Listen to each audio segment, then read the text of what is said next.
तो जैसा कि हमने बात की है कि एमआई की वजह जो होती है वो एथेरोस्क्लेरोसिस होती है। एथेरोस्क्लेरोसिस मैंने आपको बताया एक पूरा प्रोसेस है जिसकी हम बात करेंगे, तो अब हम उसकी बात कर लेते हैं थोड़ी-सी। एथेरोस्क्लेरोसिस एक पूरा प्रोसेस है जिसकी वजह से एंड प्रोडक्ट जो बनता है वो प्लेक बनता है। ओके? प्लेक क्या होता है? प्लेक की वजह से हमारे पास नैरोइंग हो जाती है वेसल की। यहाँ पे देखें नॉर्मल आर्टरी है और यहाँ पे प्लेक बना हुआ है। ये देखें वो बाहर से आया हुआ है, इसको हम बोलते हैं प्लेक। यहाँ पे भी प्लेक बना हुआ है, तो इसकी वजह से आप देखें रेड ब्लड सेल्स आगे को नहीं जा पा रहे, जिसकी वजह से हमारे पास ऑक्सीजन नहीं जाएगी और टिश्यू की डेथ हो जाएगी। Okay, artery with plaque buildup. तो ये प्लेक के बिल्डअप के प्रोसेस को हम लोग एथेरोस्क्लेरोसिस बोलते हैं।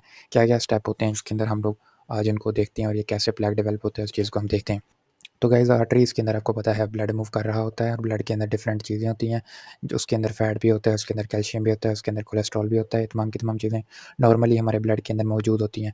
इसी तरह आर्टरीज़ की डिफरेंट लेयर्स होती हैं जिनको हम इंटीमा, मीडिया और एडवेंटिशिया बोलते हैं। इनर मोस्ट जो होती है उसको हम इंटीमा बोलते हैं, उससे बाहर जो होती है उसको मीडिया और उससे बाहर जो होती है उसको एडवेंटिशिया बोलते हैं। 3 लेयर्स होती हैं। इंटीमा को अगर हम देखें तो इंटीमा के अंदर हमारे पास एंडोथेलियम होती है जो कि बिल्कुल इनर मोस्ट होगी। यहाँ पे अगर आप देखिए इस इमेज के अंदर, तो यहाँ पे जो आपको बिल्कुल साथ अटैच नज़र आएगी वो एंडोथेलियम होगी। Endothelium plus connective tissue is equal to intima. Okay, तो कनेक्टिव टिश्यू को अगर माइनस कर दें तो बेसिकली इंटीमा एंडोथेलियम ही होती है। तो एंडोथेलियम बोल लें या इंटीमा बोल लें, एक ही बात है। तो जब भी हमारे पास एंडोथेलियम का डैमेज होता है, लेट्स सपोज यहाँ पे एंडोथेलियम सेल्स के डैमेज हुआ, तो यहाँ पे एक सुराख बन जाएगा। लेट्स सपोज यहाँ पे एक सुराख बना, सुराख की वजह से अब ये ब्लड के अंदर जो कंपोनेंट्स हैं जैसा कि फैट, कैल्शियम, कोलेस्ट्रॉल, वो यहाँ से लीक हो के यहाँ पे इकट्ठा होने लग जाएगा। ओके, सब्सटेंस लीकेज होने लग जाएगी। आप देखिए इंटीमा और मीडिया के दरमियान पे, इंटीमा और मीडिया के दरमियान यहाँ पे सब्सटेंस की एक्यूमुलेशन होने लगी है, फैट, कोलेस्ट्रॉल और कैल्शियम की। यहाँ पे इसकी ऑक्सीडाइजेशन हो जाएगी। ऑक्सीडाइजेशन के बाद क्या होगा कि इस यहाँ पे इंजरी की वजह से यहाँ के सेल्स जो हैं वो मैक्रोफेजेस को अट्रैक्ट करना स्टार्ट कर देंगे। मैक्रोफेजेस जब तक ब्लड के अंदर होते हैं उनको हम लोग मोनोसाइट बोलते हैं। तो मोनोसाइट आएंगे और वो भी इस स्पेस से गुजर के इस स्पेस के अंदर आ जाएंगे। जब वो स्पेस के अंदर आएंगे तो इनको हम लोग मैक्रोफेजेस बोलते हैं क्योंकि वो टिश्यू के अंदर आ गए हैं। मैक्रोफेजेस अब क्या करेंगे? मैक्रोफेजेस इन फैट को और कोलेस्ट्रॉल को इंगल्फ करना स्टार्ट कर देंगे और कन्वर्ट हो जाएंगे फॉर्म सेल्स के अंदर। जब ये फॉर्म सेल्स के अंदर कन्वर्ट हो जाएंगे, बहुत सारे फॉर्म सेल्स बन जाएंगे, तो एक खास किस्म का पैटर्न हमें वेसल्स के अंदर देखने को मिलेगा जिसको हम फैटी स्ट्रीक बोलते हैं। फैटी स्ट्रीक कुछ भी नहीं है, बहुत सारे मैक्रोफेजेस हैं जिन्होंने इंगल्फ किया हुआ है डिफरेंट सब्सटेंसेस को, जैसा कि फैट, कोलेस्ट्रॉल वगैरह को, जिनको हम लोग फॉर्म सेल्स बोलते हैं। बहुत सारे फॉर्म सेल्स जब एक्यूमुलेट हो जाते हैं तो फैटी स्ट्रीक बनाते हैं।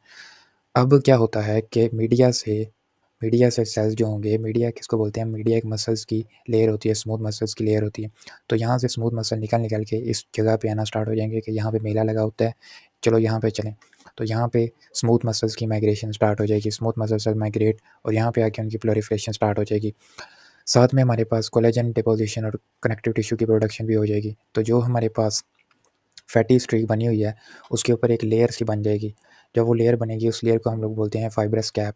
ये फाइब्रस कैप क्या करती है? फैटी स्ट्रीक के ऊपर बिल्कुल एक जैसे परत सी होती है वैसे बन जाती है, जिसको हम लोग प्लैक बोलते हैं। अब प्लैक तैयार है। फाइब्रस कैप ने इस प्लैक को क्या किया हुआ है? स्टेबलाइज किया हुआ है। यहाँ पे देखें तो यहाँ पे आपको जो येलो येलो सी चीज़ें नज़र आ रही हैं ये कुछ भी नहीं है, ये फैटी स्ट्रीक्स हैं। फैटी स्ट्रीक के ऊपर ये जो लेयर आपको नज़र आ रही है ये क्या है? ये फाइब्रस कैप है और फाइब्रस कैप के बाहर ये हमारे पास एंडोथेलियम की लेयर है और ये स्टेबलाइज्ड है, लेकिन इसने क्या किया हुआ है? नैरोइंग की हुई है। अब मसला ये होता है कि अगर तो हमारे पास इंजरी जैसे पहले हुई थी, वो इंजरी किस वजह से हुई कि डायबिटिक पेशेंट है, हाइपरटेंशन है, जिसकी वजह से हमारे पास इंजरी हुई थी। अब भी उसी वजह से कोई ना कोई इस तरह की एटियोलॉजिकल फैक्टर्स हमारे पास काम करते हैं और दोबारा से इंजरी होती है। और जब यहाँ ब्लैक की जैसे ही इंजरी होगी तो यहाँ पे ये सब्सटेंसेस बाहर आएंगे और जब ये सब्सटेंसेस बाहर आएंगे तो ब्लड की क्लॉटिंग स्टार्ट हो जाएगी, थ्रोम्बस फॉर्मेशन हो जाएगी। जब थ्रोम्बस फॉर्मेशन होगी तो ऑलरेडी इस वेसल की नैरोइंग हुई हुई है और जब यहाँ पे थ्रोम्बस भी बन जाएगा तो बिल्कुल ही ये ब्लॉक हो जाएगी, आगे को ब्लड जाएगा ही नहीं, इस्कीमिया हो जाएगा और टिश्यू की डेथ हो जाएगी। ओके, आर्टरी की ऑलरेडी नैरोइंग हुई हुई है ड्यू टू प्लैक और जब ये प्लैक रप्चर करेगा ड्यू टू इंजरी, साथ में थ्रोम्बोसिस होगी और थ्रोम्बोसिस की वजह से हमारे पास बिल्कुल ही ब्लड सप्लाई नहीं जाएगी, इसको हम बोलते हैं इस्कीमिया हो गया due to atherosclerosis. I hope ये तमाम का तमाम प्रोसेस आपको समझ आया होगा, बिल्कुल ईजी है। तो इसको हम लोग थोड़े से इमेजेस के साथ भी देख लेते हैं ताकि आपको मज़ीद इस चीज़ की समझ आए। पहले आप देखें लेयर्स हैं इंटीमा, मीडिया और एडवेंटिशिया, ये 3 लेयर्स हैं और इंटीमा के ही सेल्स को मैंने आपको बताया था एंडोथेलियम बोलते हैं। दूसरे स्टेप के अंदर क्या हुआ, एंडोथेलियम डिसफंक्शन हुआ, इंक्रीज़ परमेबिलिटी हुई। जैसे ही इंक्रीज़ परमेबिलिटी हुई तो सब्सटेंसेस अब इस लेयर के अंदर आप देखें यहाँ पे मूव करना स्टार्ट हो गई हैं और इसी के साथ मोनोसाइट्स भी यहाँ पे ये देखिए मूव कर रहे हैं इधर। तो मोनोसाइट की माइग्रेशन भी स्टार्ट हो गई है। अब जब मोनोसाइट यहाँ पे आ जाएंगे, वो इंगल्फ कर लेंगे तो क्या बन जाएंगे, फॉर्म सेल्स। यहाँ पे देखिए इन्होंने इंगल्फ किया हुआ है तो ये फॉर्म सेल्स बन चुके हैं। और इसी के साथ क्या हो रहा है, नीचे वाली मीडिया से आप लोग देखें सेल्स निकल के muscle cells, smooth muscle cells, वहाँ वो भी माइग्रेट करना स्टार्ट हो गए हैं।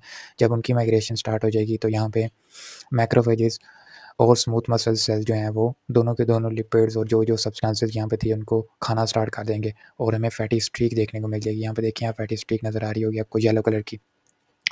उसके बाद क्या होता है, ये स्मूथ सेल्स की प्रोलिफरेशन स्टार्ट हो जाती है और ये पूरी एक लेयर बना देते हैं इस मैक्रोफेजेस के ऊपर और ज़्यादा हमारे पास लिपिड और कोलेस्ट्रॉल की यहाँ पे एक्युमुलेशन होना स्टार्ट हो जाती है और ये पूरी एक एटम बॉम्ब की तरह की एक शक्ल बन जाती है जिसको हम एथेरोमा बोलते हैं या हम लोग इसको प्लैग बोलते हैं। और जैसे ही इसका रप्चर होगा तो बूम, हमारे पास थ्रोम्बस फॉर्मेशन हो जाएगी और पूरी की पूरी क्लॉटिंग हो जाएगी। क्लॉटिंग की वजह से हमारे पास ऑलरेडी नैरोड वेसल की पूरी ब्लॉकेज हो जाएगी जिसको हम इस्कीमिया बोल रहे हैं और ये प्रोसेस हार्ट की वेसल्स के अंदर होगा तो हम लोग इसको एमआई बोल देते हैं।